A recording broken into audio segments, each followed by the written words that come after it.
This was it. Night 1 of my new job as the night watchman for Disneyland. Anywhere else, I'd be referred to as an ordinary security guard. Here, I was a cast member. Something about that label just oozed sophistication and privilege. It was now midnight. All the cleaners and maintenance workers had done their jobs and gone off to their own homes. My shift started now. I was, admittedly, pretty nervous. "How many times was it again, kid?" my manager said as he walked me through the entrance. I asked nervously. "How many times have you been to the park?" he clarified. "Well, pretty much every year since I was 8, sir," I answered. "Then you'll do perfectly," he said, his tone confident. "Someone who knows the park from head to toe. Just what we need." "It's an honor," I said with a nod. "And it'll be a nice paycheck for college." "As long as you're not scared of spending long, lonely hours in a security office and surrounded by areas filled with deactivated animatronic characters, you'll be fine," the manager, whose name was Travis, jokingly said as if trying to scare me out of my new job. I mean, what's the worst that could happen? The answer to that question would only exist in my darkest nightmares and nowhere else. I was never the kind of guy to believe in ghosts, demons, or the supernatural in general. I'd be fine, just a little bored on occasion. Travis led me to a gray door with a sign reading, "Authorized personnel only." He handed me a key and said, "You do the honors." A couple of clockwise twists, and the door's lock ceased to be a problem. A long and wide hallway shrouded by darkness greeted me on entrance. Travis urged me in, following closely behind and flicking a light switch on the wall. The hallway lit up like a kid's face upon meeting his favorite character for the first time, giving me a clear image of what was found at the end. A blue door reading security, with 2 large glass windows on either side of it. The hallway itself was covered by large boxes, which I assumed contained equipment.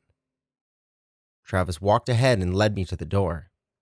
He handed me another key and said, "Once again, my man, you do the honors." I smirked at him and unlocked the door, making my way into the spacious office and analyzing the surroundings. It consisted of 4 large desks, each with a ton of screens on the tall wall above it. The first desk had screens showing the main entrance as well as the park's famous Main Street USA area. Cameras were placed in many different spots, including inside the shops and restaurants, to give me a full idea of what was going on. The screens on the second desk showed a larger amount of security cameras placed all over the park within Adventureland, Discoveryland, Frontierland, Fantasyland, New Orleans Square, Critter County, and Mickey's Toontown. The photo spots, the shops, the restaurants, every nook and cranny in these areas was now under my surveillance. The third and final desk's cameras were placed inside the rides. Yeah, each of them showed me the darkened, lifeless nighttime insides of those beloved attractions. All of a sudden, Splash Mountain was no longer a jolly ride through Burr's Rabbit World. It was a dark cave of chilling silence filled with dead-eyed animatronic characters staring in different directions. The first areas in Pirates of the Caribbean went from dark, eerie, skeleton-infested caves to, dark, eerie, skeleton-infested caves. Idiot. "What do you think?" Travis asked, roughly patting my back. "Beautiful, isn't it?" I nodded silently before saying, "It's impressive." "Your new office," he said. "Never thought you'd wind up here when you were twisting through Space Mountain as a kid, right?" "No one would," I jokingly scoffed, getting a drink from the sizable water cooler right next to the third desk. I took a sip and switched on the oscillating desk fan. "I know what you're thinking," Travis said as my eyes went back to the third set of screens. "Don't even try it." I stared at him, confused. "Now, I know nostalgia can be a force to be reckoned with," he said, "but don't go trying to switch on the rides and take them for a solo drive." He chuckled, letting me know he was just kidding. I'd get fired on the spot. I know my place. I sat down on the rotating desk chair and said, "I'm not leaving this office until you get back in the morning." "Oh, no need to go overboard," Travis said. You can leave the office for a bathroom break." "Right," I said with a nod. Travis stared at the cameras for a second and said, "Any questions, or are you all set for now?" "All set," I confidently said, feeling surprisingly excited for the job. "Okay," Travis said with a proud nod. He took a card out of his pocket and put it on the desk beside me. "If you have any questions, don't hesitate to give me a call, especially in the case of an emergency, though I seriously doubt it'll ever come to that." I took the card and put it in my pocket. "I will, thanks." "Good luck, kid," he said, opening the office door. He looked back and added, "Check those cameras, be wary of anything, and try not to doze off." Not a chance. I spent all afternoon sleeping soundly in my apartment for a reason. The door creaked, then clicked. Travis was gone, and I was now all alone at Disney. Maybe I should give the rides a go. Nah, I'd never do something like that, even if the temptation was brutal. What can I say? I was broke. I needed the money for college. Messing with the rides would be a one-way ticket back to my college dorm empty-handed. So I sat down in my little desk chair, waiting, and keeping my eyes on those cameras. For the most part, nothing happened. The only thing I could see, slightly grainy footage of the park's deserted whereabouts. The only thing I could hear, the low hum of the desk fan as its cool breeze kept me from breaking a sweat. Truth be told, if I shut off that fan, things would get ugly for me fast. I was never the kind of guy to enjoy total, and I mean total, silence. It's the kind of thing that would allow my mind to play cruel tricks on me. With that in mind, I turned up the fan from 1 to 3 and pulled my phone out to check my music library. I swiped my finger across the screen back and forth repeatedly, trying to decide on what to listen to. Ryan Farish was the answer to that question. His uplifting tracks would surely keep me in the mood from going straight into the realm of the unsettling. I put on the phone full blast, set it down on the table, and turned my attention to the cameras. I'd be lying if I said the sight didn't make me uneasy in its own way. It's not that anything out of place was going on. Absolutely nothing was, actually. But that was just it. Nothing was happening. The park was deserted. In here, Ryan Farish's tracks were keeping the mood upbeat and lively. Out there, the park itself? Nothing.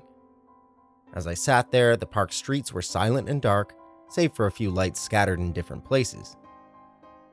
The night vision cameras gave me the full picture of what was going on in all areas of the park, though my attention was mostly saved for the main gates. My eyes wandered to other cameras as well, but the gates were the primary focus. The interiors of the attractions, on the other hand.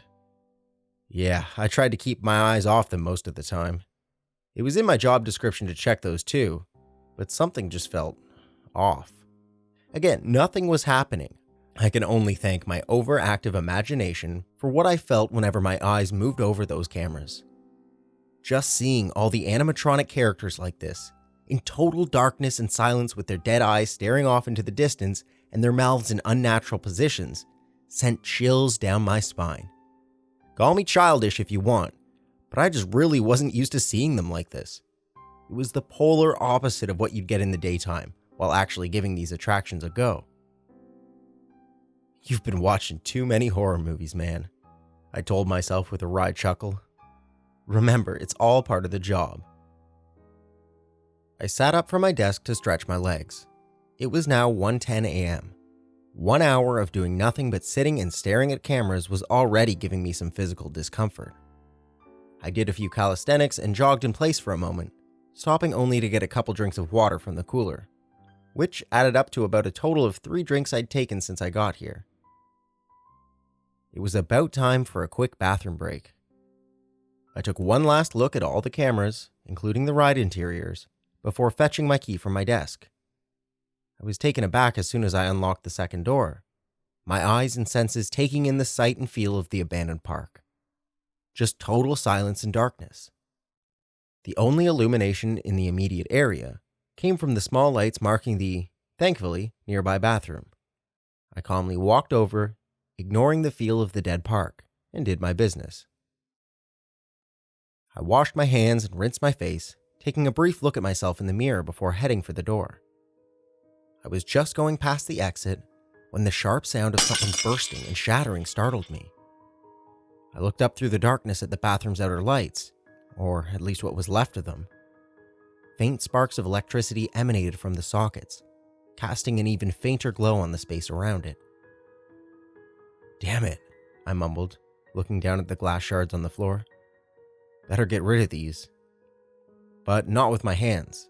There was always the risk of accidentally cutting myself with the sharp edges. But the way the bulbs exploded from the apparent overcharge, yeah, I imagine how hot the pieces could be. Thankfully, there was a broom and a basket in my office ready for the job. I calmly walked over to the nearby office, my ears taking in the abundance of silence, and opened the gray door to the hallway. Except it didn't open. Confused, I jiggled the door handle only for it to stall each time and emanate a clicking sound. It locked itself? As strange as it was, I didn't see it as cause for alarm. Maybe they designed the door to automatically lock itself when closed. It did sound like a sensible security measure to keep any unwanted guests out of the restricted area. I nonchalantly shrugged and pulled out the key to unlock it. No trouble there. The blue office door, to my surprise, remained unlocked. I grabbed the broom, along with the trash basket, and headed back to the restrooms for a quick sweep-up. "You'd make a hell of a janitor," I muttered, alleviating the lonely feeling of being here all by myself. I brushed the shards into the basket and took it back to the security office, unlocking the hallway door again and locking it behind me. The office door, which I had left open, was now shut. However, I didn't give it much thought. I just wanted to take the basket in, take a seat in front of the cameras, turn up my music, and unwind. For some reason, the 2 trips outside the office made me feel uneasy. It was probably my overactive imagination acting up again, but I could feel something, as if someone was watching me. Then again, I always felt that. As a kid, as a teenager, and now as a young adult, I always had a certain fear of the dark, or more accurately, a fear of being left alone in it. I learned to control it as life went on, but I never truly got rid of it. I set the broom and the basket down against the wall and jiggled the door handle, only to find that it was now locked too. What? Maybe the same security measure for the hallway door was also applied to this one? If so, how come it was unlocked the first time I came back? Maybe the mechanism just malfunctioned the first time? Well, whatever it was, I didn't give it much thought. I used the key and went in with a clear mind. Setting down the broom and trash basket, I went for the chair, reclining on it a bit and massaging my temples before laying eyes on the cameras. Scrolling through each of them for a short period of time, I really didn't see anything happening. Everything seemed to be in order. Good. I switched my music back on and bopped my head to the beat. A few minutes of doing so while checking the cameras gave me the chance to clear my head. And then, silence. The music stopped. The phone screen went black. My mind shot back into the dark realm of suspicion. What the hell? I tried turning my phone back on. Nothing. I pulled the charger out of the bag I'd brought with me and plugged it in. Still nothing. Not even the low battery icon would show on the screen. The phone was completely dead. Great. I'd never heard of something like this happening, but seeing as the phone probably was about 4 years old, it really didn't have to come off as a shock to me. Probably had a fatal hardware error from age or something. Whatever it was, the result wasn't pretty. My office being plunged headfirst back into total silence. Great. Well, hopefully I could get the phone repaired somehow. For now, though, I'd have to contend with boredom. Moving along to the music was the only thing keeping me entertained. It kept my nerves in check, too. As the minutes passed, boredom and nerves created an unholy mix within me. With the exception of the fan's low sound, the office was silent enough to hear a pin drop. And then, a knock on the door. Yes, the gray hallway door. It was a single, jarring knock, breaking the silence in the worst way possible. I tensed up my chair, not daring to look behind me. I kept my eyes on the cameras instead, mainly the ones in Main Street, USA, and the one right outside the main security door. There was no one, not even the slightest sign of a person. Everything seemed normal. Knock, knock. Head starting to race, I quickly turned my chair to face the doors. The second knock, it sounded closer, as in, unlike the first, it came from the door to my office. I stood up from my chair and just remained still for a moment, cautiously staring at the door and contemplating whether to check it or not. Eventually, I decided to take that step forward. I carefully opened the door and stepped out, looking around in the hallway. Everything looked perfectly normal. There was no signs of activity whatsoever. Even the boxes were in the exact same places and positions as when I first arrived. Maybe it was just my imagination. I seriously need to calm down. With that thought, I shrugged and went back for the door into my office, when a startlingly loud thud coming from outside the hallway door caught my attention. A second bang on the door made me nearly jump out of my skin. It left me virtually paralyzed, standing there with my eyes locked on the door. What is going on? This time, I didn't remain as calm. I ran back into the office and grabbed a broomstick. I removed the actual broom from the tip and took the stick along with me. I was going out. Cautiously, slowly but surely, I was going out. Whatever it was, I was going to get to the bottom of it. The cameras close to the office showed me nothing, but there was always the chance that they could be glitching. I took a deep breath and slowly approached the door with the broomstick in hand. A chillingly faint scraping noise came from it just as I was about to lay my hand on the handle. It stopped me dead in my tracks for a second, my mind trying its best to make sense of it all. Do it. I slowly opened the door and peeked outside. Nothing. Hello? I said, silence being the only one to respond. Of course, even if there was an intruder, the last thing he would want to do is answer the security guard's calls. I looked around some more and shrugged, my eyes catching nothing. I chuckled nervously and said, I really am going crazy. I rolled my eyes at myself and walked back into the office, unlocking both doors and once again sitting in front of the cameras. I positioned the fan so its wind would go straight in my face and exhaled, relieving stress. As much as I wanted to believe my mind was to blame, deep down, I couldn't. I heard the knocks. I didn't imagine them. I heard them. Whether it was some obscure auditory phenomenon I didn't know about, or something else entirely, I could tell it wasn't my imagination. My thoughts were interrupted by the sudden ringtone coming from my dead phone. I stared down at it, bewildered, and noticed the words, "Unknown caller," flashing on the screen. I reluctantly picked it up and waited a few easy seconds before answering, "Talk to me." "Hello?" My manager's voice came blaring through the speaker, its tone distressingly frantic. "Is everything all right?" I didn't know how to answer him. I was momentarily frozen by his tone. "Never mind," Travis breathlessly said. "You need to leave the park now." "Why, what's going on?" "Just do it," he yelled, forcing me to bite my tongue.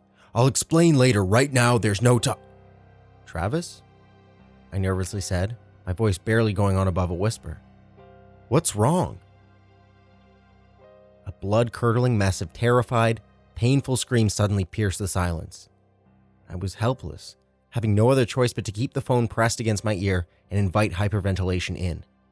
"Travis!" I yelled. And then, silence.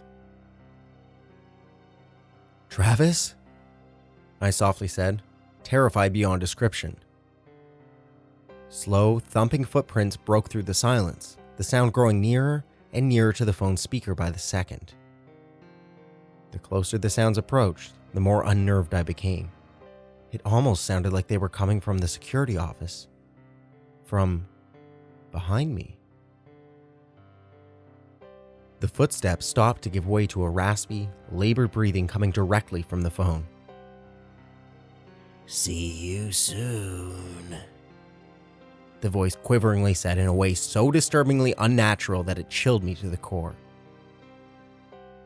Petrified with fear, my entire body seized up. My hand lost its grip on the phone, letting it drop to the floor. I started shaking uncontrollably and backed up against the wall, shutting my eyes and hoping I would wake up from this nightmare. Opening them only let me know that I was still in the office. This was no nightmare. I had really just heard Travis being murdered through the phone, and now his killer was coming for me. But what did he want? What did any of this have to do with me? Better yet, how did he know my whereabouts? A loud bang on the hallway door snapped me out of my thoughts yet again, my scream emanating throughout the office. I stood up and fixed my eyes on the door, waiting to see what would happen, if anything did. But nothing. Suddenly, the lights went out, the security cameras switched off, both the office and the hallway became caves. A thick blanket of darkness blinded me and pushed me over the edge of unmitigated terror. I scrambled to find the light switch on the wall, but to no avail. My fingers could only scratch the walls in a desperate, fruitless search. My phone was the other option. Its flashlight would light up the room like a nightclub.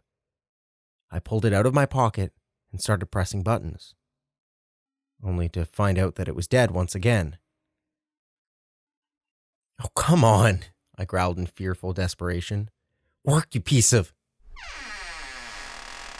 If my ears weren't deceiving me, I had just heard the door to my office slowly opening by itself. The darkness wouldn't allow me to get even the slightest look of what was going on, a handicap which allowed my mind to do its worst. The creaking sound slowed to a crawl before being succeeded by the door's closing click. Creeping footsteps echoed through the darkness, itching closer to me by the second. My heart raced in my chest. The sweat dripped from my forehead. My entire body quaked with fear. As the footsteps grew closer, I was entirely helpless. I could do nothing but keep myself pressed against the wall and await the result. Except there was none. The footsteps stopped. Whether the source was standing right in front of me or halfway across the room was unknown to me. The question was answered when the light switched back on. They were tweaking out and flickering, but they were back on. I couldn't complain, except I was all alone in the room. Not even a shadow in sight other than mine. I took a deep breath, my hand wiping across my forehead to take care of the sweat, and looked back at the cameras. Unlike the lights, they remained dead and displayed nothing other than my reflection. I tapped one of them out of curiosity, only for the reflection to show something or someone else occupying my workspace. A shadowy figure with indistinct features stood right behind me, its head slowly tilting to one side. I darted back from the screen and turned in place. Nothing. The lights went out once again, forcing me to groan in equal parts of frustration and fear. The sound of the office door slamming shut put me back against the wall in fearful submission. It was slammed open, the loud thud accompanied by the shattering of the glass windows on either side of it. The door to the hallway, supposedly locked by a safety mechanism, was harshly opened as well. Whatever I was dealing with, it had just taken care of the only thing separating me from it. I didn't want to leave the office. No one would. Nevertheless, I knew I had to do it and go find a good hiding spot. Escaping the park would be impossible with the gates locked. It knew I was here. It was challenging me. I could almost feel it. I was unsure of this thing's purpose, but the one thing I was sure of, it wasn't human, and it wanted to either drive me insane or kill me, or both. "You can do this," I said in a vain attempt to console myself. You're gonna get through this." I repeated those words in my mind and proceeded to walk slowly through the darkened hallway towards the main door. The lights above me flickered in an erratic pattern with every step I took, causing me to slow down from sheer nervousness. Once again, I had that strange feeling. Eyes on me. I could feel something watching my every move. I slowly looked over my shoulder, only to reassure myself that there was nothing there, and continued my cautious walk down the seemingly never-ending hallway. Every step felt like a mile, as my mind was flooded with thoughts about the unknown force putting me through all of this. The same thing that apparently took Travis's life. What is it? What does it want with me? Why bring Travis into it? Is there some history to all of this? 4 questions, 0 answers. But it didn't matter to me now. The only thing that mattered was finding a good place to hide. Was I being tormented by a paranormal force? The kind I never believed in? Definitely. I had no doubts whatsoever. But I did doubt that it was an all-knowing force capable of seeking me out no matter where I hid. My feet ceased to move forward upon reaching the open hallway door. One more step was all I needed, but the fear was simply too much. The idea of leaving the office, fully exposing myself to this entity, wasn't exactly pleasant. You're a sitting duck here. Move. Where am I supposed to go? Somewhere this thing can't find me? It's probably watching me already. Don't hide. Run for the main gates. That would be a good idea if they weren't locked. You'll figure it out. Travis said to leave the park. Hiding won't work. You know it'll find you. It'll find me no matter where I hide. My instincts were saying run and hide, but my mind was yelling, get out of the park. There had to be some way to escape. I slowly cleared the open door, my eyes looking to both sides to make sure nothing was waiting for me. Bang. I looked back to find that the main door had roughly shut itself, the loud noise accompanied by the low clicks of the locks.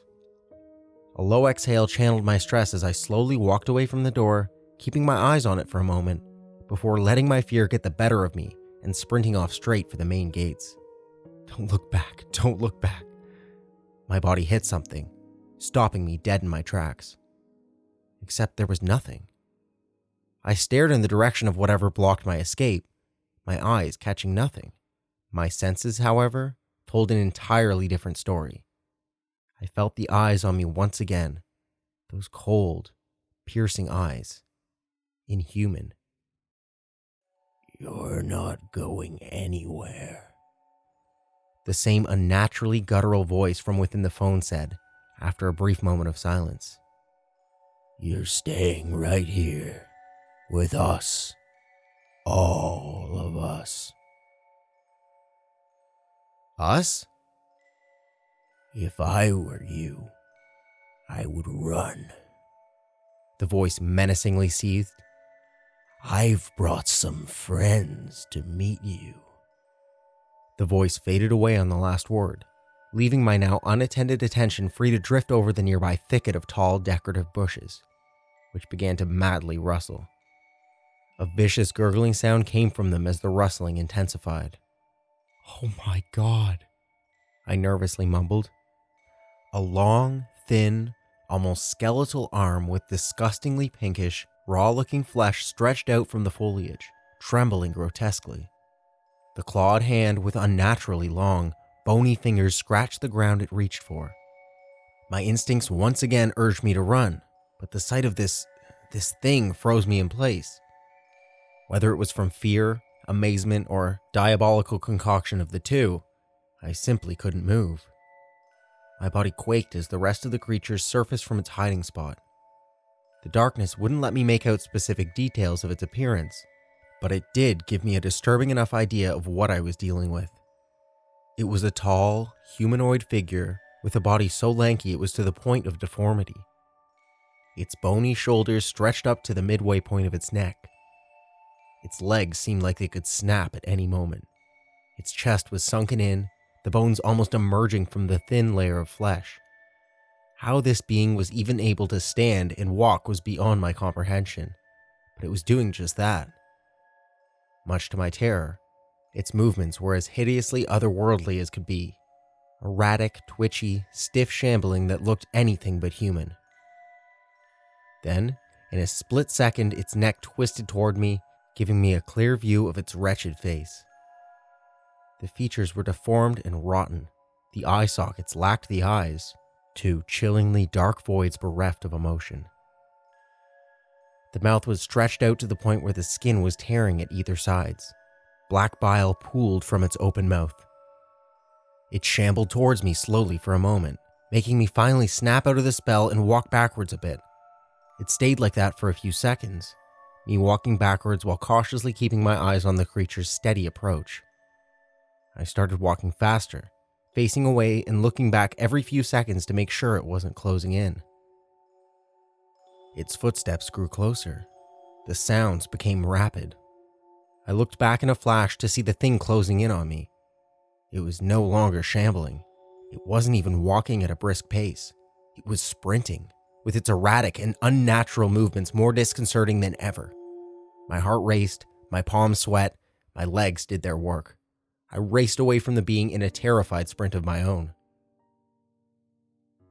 The park was a canvas covered in black paint.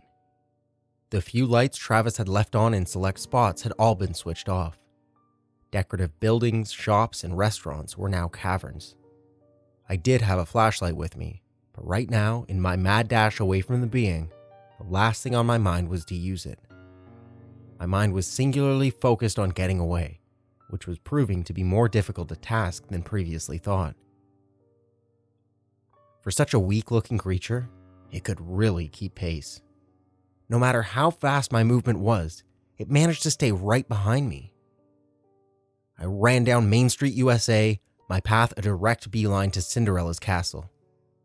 From there, I planned to make a sharp left turn into Adventureland. My mind was already cooking up a great escape plan. Adventureland was home to the famous Jungle Cruise attraction. If I could get out of sight for just 1 second, I would have a good chance to dive into the water and hide under the queue area. It would be perfect, as long as the creature didn't spot me making my escape. The stakes were high. My life was on the line. It would be tiring, but I knew I had to be faster. I put everything I had into it. Every last ounce of energy went straight into my legs. I ran at speeds I had never reached before in my life, the gap between me and the creature increasing with every passing second. Sadly, I wasn't in the best shape of my life. Not overweight, but definitely not the kind of shape desirable for a life or death situation. Nevertheless, I was doing exactly what needed to be done. The creature screeched savagely as I darted out of sight into Adventureland. I picked up the pace as its distant footsteps seemed to be coming closer at an even faster rate. Catching sight of the entrance to the Jungle Cruise line made me speed up even more. It was the best and probably only chance of staying alive. I ran inside, darted through the queue as fast as I could, and jumped into the water without a second thought. I swam underneath the queue line as planned and grabbed onto one of the large wooden poles holding the attraction's building up over the water. Now, waiting, I closed my eyes and held my breath, my ears perceiving the creature's frenzied footsteps approaching the ride building. I tensely looked up when the footsteps started to come from directly above me. The creature had arrived. I could hear it lowly hissing and sniffing. It knew I was here. It just didn't know where exactly, and I was going to keep it that way. The game was cat and mouse. Under no circumstances was I going to let this thing catch me. The footsteps went further away until the creature was standing at the very edge of the loading docks. My eyes caught a chilling glimpse of its bone-like fingers stretching down to swat at the water in an attempt to search for its prey. The hand movements got more impatient, signaling its owner's frustration. Just leave already. Whether the creature had the ability to read thoughts was a question I couldn't answer. Its actions did raise suspicion on the matter, though. Both its hands grabbed onto the loading dock's edge, and its shadow let me know just what it was about to do. Take a peek under the queue area straight into my hiding spot. Oh, hell. Without even thinking, I took a deep but silent breath and allowed myself to drift under the waterline. My figure was engulfed by the darkness of the deep water and remained there, motionless. I made sure of it. I knew so much as the slightest movement could give away my position and put the creature on the attack once more. There was one problem, however. I was quickly running out of breath. My head was starting to spin. My eyes were going backwards into my skull. My lungs cried out for air. These things persisted to the point where I simply couldn't bear with it any longer. I let my head surface and gasped for air, quickly looking in front of me as soon as my lungs were satisfied. Much to my repressed joy, the creature was gone. I could still hear its movements, but they were getting distant instead of approaching. It didn't appear to be in the Q building anymore from what I could hear. From the sound of it, it seemed to be heading further into Adventureland in direction of New Orleans Square. If that was the case, then I'd have the perfect chance to get out of the water, quietly sneak in the opposite direction, and find a good hiding place while the creature searched for me elsewhere. Okay, you can do this. So far, so good. My inner voice was my only friend and greatest encourager. I had no choice but to heed its words, slowly swimming out from under the Q building and grabbing onto the wooden ledge of the loading dock. I cautiously raised my head a bit to take a steady peek of my surroundings. No visual sign of the creature. I could still hear the noises it made, hissing, growling, grunting, in the distance, but no sign of it actually being close to my position. It was the perfect opportunity to bolt. I lifted myself up to the dock, placing my chest on it, and raised one of my legs as well. I was about to lift up my other leg, but I couldn't. Something grabbed my foot and gave me a jolting tug back, almost forcing me to let go of the ledge. Panic set in immediately. The leg I'd already raised up to the ledge fell back into the water as I madly flailed in place, trying to get loose of whatever had seized me. I kicked the water with my free leg. Nothing happened. I squirmed and shook as manically as I could. Nothing. Suddenly, the force pulled on my leg with full strength. My hands painfully scraped the wood as I was violently pulled back into the water with a loud splash. I swam back to the surface and gasped for air before trying to grab a hold of the ledge again. Unfortunately for me, this unidentified entity wasn't finished with me. I was pulled under the waterline once again, both my legs being held together and making it impossible for me to escape. Panic intensifying, I shut my eyes and held my breath. Whatever this new entity was, I didn't want to lay my eyes on it. Except, I had no choice. Once my head was above the waterline again, I felt two pairs of fingers set themselves on both my eyes, while my legs remained held in place. There's two of them? The fingers on my eyelids pushed in opposite directions, forcing my eyes open, to the sight of the deformed, skeletal creature shambling towards the edge of the dock. Apparently, the sounds of commotion had drawn it back to my position, and now my cover was blown. The unexpected and unwelcome sight forced a piercing shriek of pure, unadulterated terror out of me. I began wildly thrashing about like a patient at a mental asylum, fearful desperation now risen to an unbearable degree. This time, it actually worked. I felt my legs go loose and the fingers removed from my pressured eyelids. Unfortunately, it was too late. Before I knew it, the bony creature ran and pounced into the water with its arms stretched out towards me and the claws seemingly aimed at my neck. In a gut response, I speedily dove under the water and miraculously avoided the creature's lunge. It splashed down a few feet behind me and began thrashing around with a symphony of its own frenzied grunts and hisses. I didn't even look back. I couldn't. It would be a waste of the few precious seconds I had to escape with my life. I swam away. I swam as fast as I possibly could and latched onto the loading dock's edge for the second time. Raising both legs to the dock at record speed, I got out just in time to avoid the creature's second grab at me. Its claws missed my leg by that much. I actually felt the wind from its swipe. As the creature made quick, spastic movements to get up to my level, I wasted no time in making a run for dear life. I cleared the queue and was out of Adventureland before I even knew it.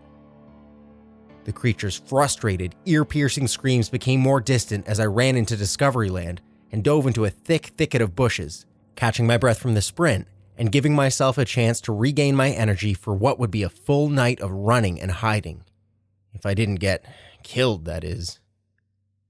That thought alone brought me closer to breaking down into a quivering pile of anxiety-stricken uselessness. I hadn't lived a full life, not even close. I didn't want to die now, especially not like this. All alone, terrified, with no one to turn to, pursued by a threat I didn't understand, mercilessly slaughtered by demonic beings. You can do this. You're gonna make it. Don't give up. You aren't going to die like this. As much as I wanted to believe my inner voice's motivational words, it was too tough a task. I wanted nothing more than to make it out of this alive and never return. But what I had just been through made me realize just how hard this was going to be. I was under constant surveillance by these things. The bony demon was visible and could be avoided if I sharpened my senses to the necessary degree. But invisible entities that seized me in the water? I had a sick feeling in my stomach telling me there were others like them all throughout the park. They were probably watching me right now as I lay hidden in the thick bush. Stay quiet. The skeletal demon was back, madly shambling around close to my position. I backed up against the wall, not daring to create a crack in the bush for a quick peek. This time, it wasn't making any sounds other than footsteps. It was entirely silent, which made its presence all the more unnerving. Once the footsteps were in close proximity, passing by directly in front of the thicket I hid in, I decided to take no chances. I held my breath, the sound of my breathing being the only one I was producing. Eventually, the sounds of its feet subsided, becoming more faint as they seemed to head back in the direction of Adventureland. Curiosity getting the better of me, I decided to take a quick look through the bush. I slowly stretched out both hands and silently pushed open a clearing in the foliage. Nobody. Not a sign of life nearby. I couldn't even hear the creature's footsteps anymore. Until the bushes right next to me rustled, catching my attention and causing me to run out in a dash. A low giggle came from them as well, something which was anything but charming. And then, the footsteps again. I quickly turned to the direction the sound came from and saw something. It wasn't the skeletal demon. It was something else. A man. Or at least it looked like a man. Except it had no eye sockets, hair, clothes, or facial features in general. With the exception of a bloody mouth with the lips and skin around it nothing more than a shredded mess exposing the jagged teeth and rotten gums. This new entity occupied the space right in front of the Discoveryland entrance. It just stood there, silently, staring me down as if challenging me. Footsteps. Rapid footsteps coming from behind me. I turned in place and saw her. A woman in a white dress sprinting straight for me. Except this was no ordinary woman. It was one of them. Her skin was gray and wrinkled. Her eyes were pupilless, just two white, emotionless orbs held in place by the sockets. There were no eyebrows above them. Her teeth? Well, there weren't any. Her mouth was a stiff, wide grin, showing off the ghastly, toothless wasteland that was inside. Not more than a couple of seconds passed before I was running for my life yet again. Thankfully, this female entity wasn't too fast. I found it easy to outrun her. Unfortunately, the eyeless, silent entity appeared in front of me. Just like that, out of thin air. I looked back to make sure I'd lost the woman and found myself staring the eyeless creature in the face. It grabbed onto me and threw me to the ground, a low hiss escaping through its jagged teeth. The impact with the pavement scraped my arm, drawing a small amount of blood. I scrambled to get away and found myself leaving the creature to eat my dust. My heart pounding, my chest cavity full of force, I ran to Fantasyland and looked behind me. The eyeless demon was gone, but the rapidly approaching footsteps of the woman let me know I was still in trouble. Unfortunately for me, there were no bushes nearby. I couldn't just jump into a thicket this time around. I would have to go into one of the attractions. Even more unfortunate, the closest one right now, as in right beside me, was It's a Small World. No choice, she's getting closer. I took a deep breath, gathering up the courage, and sprinted over the bridge straight into the entrance. Wasting no precious time, I ran down the stairs and went right into the darkened attraction on foot. My back was placed against a wall inside the attraction, my ears paying careful attention to the female demon's sounds. I could hear her grunting and running around out there. If she was searching for me, she was out of luck. Under no circumstances would I leave my hiding spot. I crouch walked deeper into the attraction, paying close attention to my surroundings. My deeply unsettling surroundings. The overwhelming silence was an entity on its own. The small world dolls almost seemed to surround me and gaze at every step I took. Their lifeless eyes stared off in aimless directions. Some had their mouths wide open as if screaming in terror. I knew I was doing just that deep down inside. After a few minutes of sneaking through the attraction, I decided to take a little rest. I sat down against a wall and shut my eyes momentarily. How will I make it through this? I've been attacked by 5 of these things already. How many more could there possibly be? If I'm lucky, the answer is none. But judging from my situation, I'd say I'm not very lucky. And if I'm not, I probably won't make it to sunrise. Not alive and well. How did I get myself into this mess? Why did it have to be me? What did I do to Oh no. The animatronics began to move on their own. The attraction remained in total darkness, but the music began to play. The voices were a cacophony of madness. Some were normal, some were in reverse. Others sounded distorted beyond belief. The one thing they had in common? They were all slowed down to ominous effect. I looked around to see. All the animatronic dolls had turned their heads and fixed their dead eyes on me. They sang as a demonic cackling sound joined the unholy combination and looped endlessly.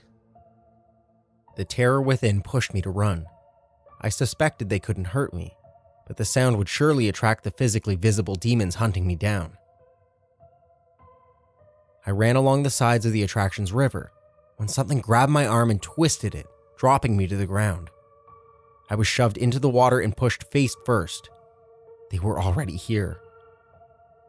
I scrambled to regain my footing and got out of the river only to find myself face to face with a group of cackling dolls staring directly into my eyes as the others pressed on with their warped, depraved singing. I trembled in place. My legs gave out for a moment. I was now on my knees. I looked around me as the maddeningly distorted sounds incessantly pierced my eardrums and pushed me to the brink of insanity. The small world I knew from my childhood was a calm boat ride through a fantasy world brimming with sentimentality. This small world was instead a horrifying exercise in frightening, flustering madness. "Stop it!" I painfully screamed, my mind breaking. "Stop it!" No matter where I ran or where I looked, I felt stalked. Each and every one of those animatronics was now under the control of evil spirits keeping watchful eyes on me without a second wasted. The thought alone was causing my mind to stop working properly. I became increasingly disoriented by the insanity surrounding me. However, my eyesight remained perfectly functional, and what I saw made things even worse. On the other end of the room were the skeletal demon and the female, both moving around and searching the area. My defensive instincts kicked in, and I was hard on my heels. I hooked around and saw the door to a supply closet just out of sight, behind a large pillar covered with those wretched, cackling dolls. I ran for the door and was pleasantly surprised to find it was open. "You're gonna make it," I said to myself, shakily chuckling. "They're not gonna find you here." Except they already had. A single hand grabbed my shoulder, getting a horrified scream out of me and causing me to start blindly swatting around. "No!" I yelled at the top of my lungs. "Leave me alone!" The hand joined another as they both grabbed my arms, turned me around, clutched the back of my head, and smashed my face against the wall. My vision blurred. I looked up as the single light bulb on the room's roof lit up, showing me who had just assaulted me. The female demon. How she got in the room was a question I couldn't answer. She looked over me, her toothless grin on full display, and stomped her foot down on my face. From there, Silence.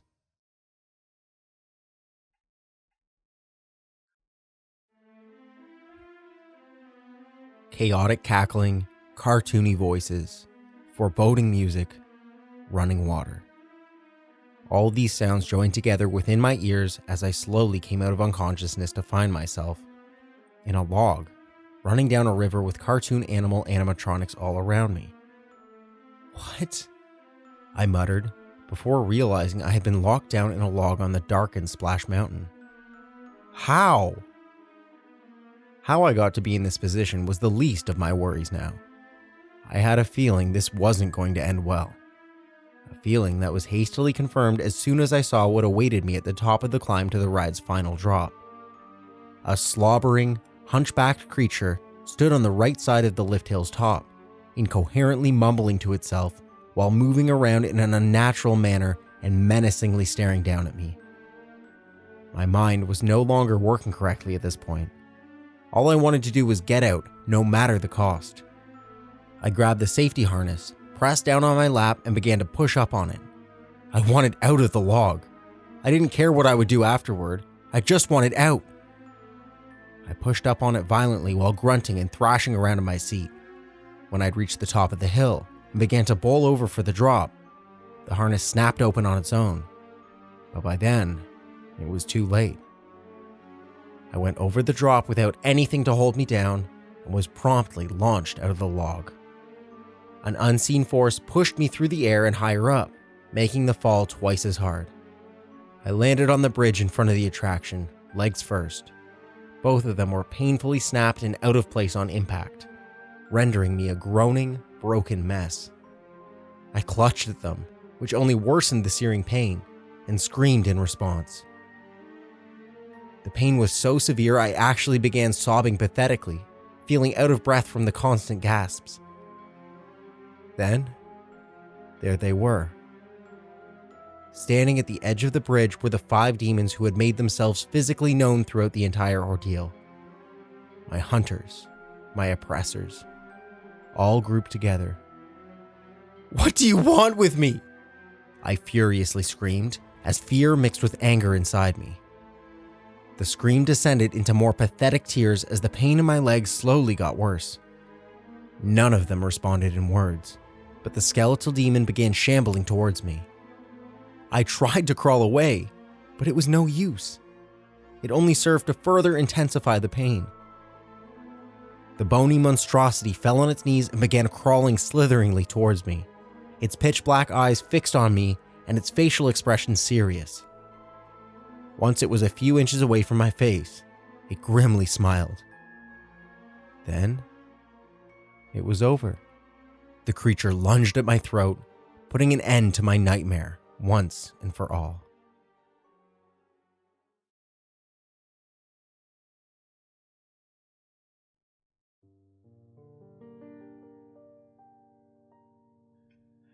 Yes, my friend, I died that night.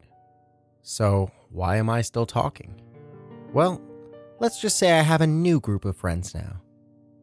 The same beings who relentlessly hunted me down that night, I now call friends. I died, but I didn't leave. As a matter of fact, I could be right behind you as of this moment. Just a joke. You're alone, well, to my knowledge at least. Some of my kind could be lurking in your humble abode without you even realizing it. As for me, well, I just made a nice home in the place of my death. The happiest place on earth itself. Just remember this. The next time you pay a fun visit to this park, I could be participating in your vacation photos. And who knows? Me and my friends? Well, we might just pay you a visit once you leave. Just a thought.